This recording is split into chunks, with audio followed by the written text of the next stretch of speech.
Today, I'll be introducing you to the ASYRA Wireless I/O module. There are additional videos about the ASYRA Wireless System on our channel that you can view by clicking the channel icon below. The I/O module is known as the IOFM, which means Input, Output, and Fault Module. I'll cover the Fault Module functions a little later in this video. The I/O functions provide simultaneous input and output controls to provide a universal wireless interface for linking to other systems or equipment. The I/O module allows you to do many things.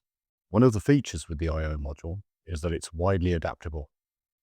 With normally closed or normally open input contacts and voltage-free relay output contacts, the module can accept external triggers in to activate the ASYRA alarm system while providing external triggers out to almost any type of system. This makes the ASYRA wireless system widely adaptable and suitable for many different applications.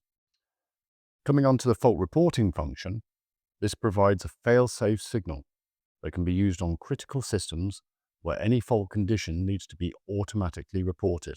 I will now show you the I/O module and go through the functions inside this product. Here we have the I/O and fault module for the ASYRA wireless range. Inside we have various parts which I'll explain now. Here we have the DIL switch to select different functions. Here we have the configuration button, which is used for setting the product up. Here we have a DC power input, which is optional. Here we have the input terminals to accept inputs from third-party systems. Here we have common, normally closed and normally open relay contacts for the output function.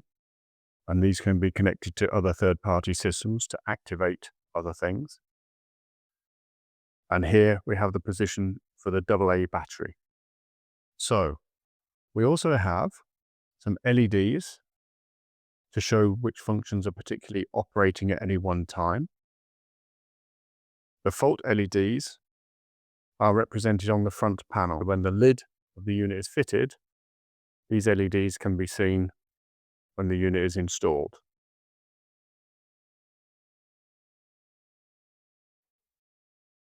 Coming to the output relay, the contacts are rated at 1 amp at up to 30 volts DC or 300 milliamps up to 60 volts DC.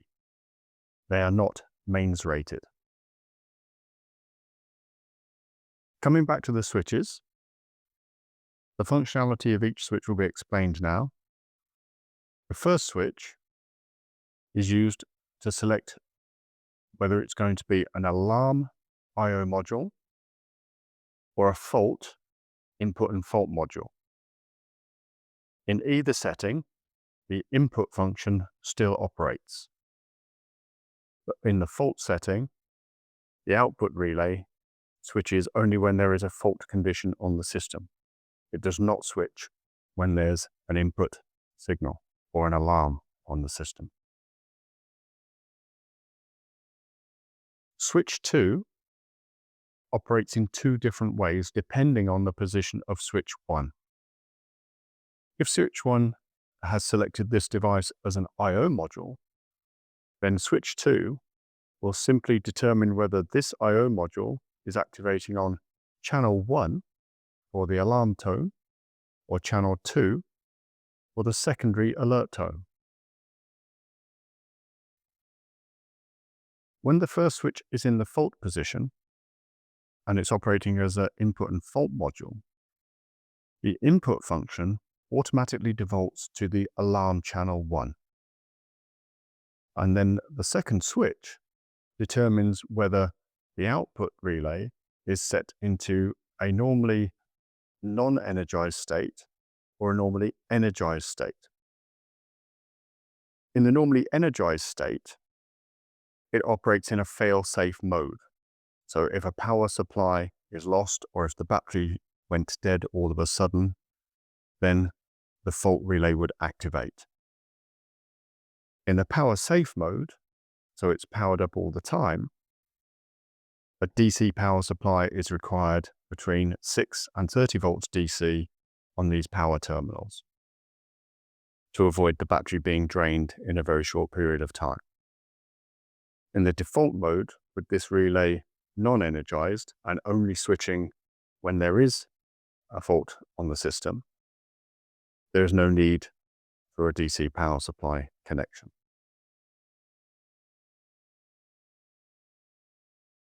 Switch 3 on the DIL switch determines whether the input will operate on a normally open setting or a normally closed setting.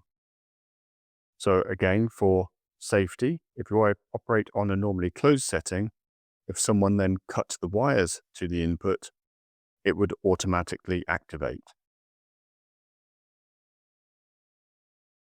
Switch number 4, when it's to the left in IO mode, the module operates as the normal IO mode or normal fault module.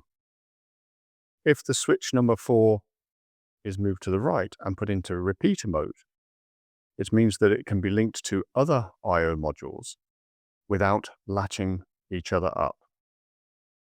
This is used when we might be linking two systems together and we want one system to activate another and vice versa.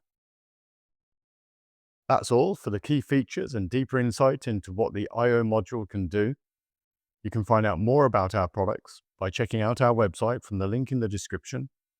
Or if you want to see more videos about any of our other products, please go and check out our channel by pressing the channel icon below.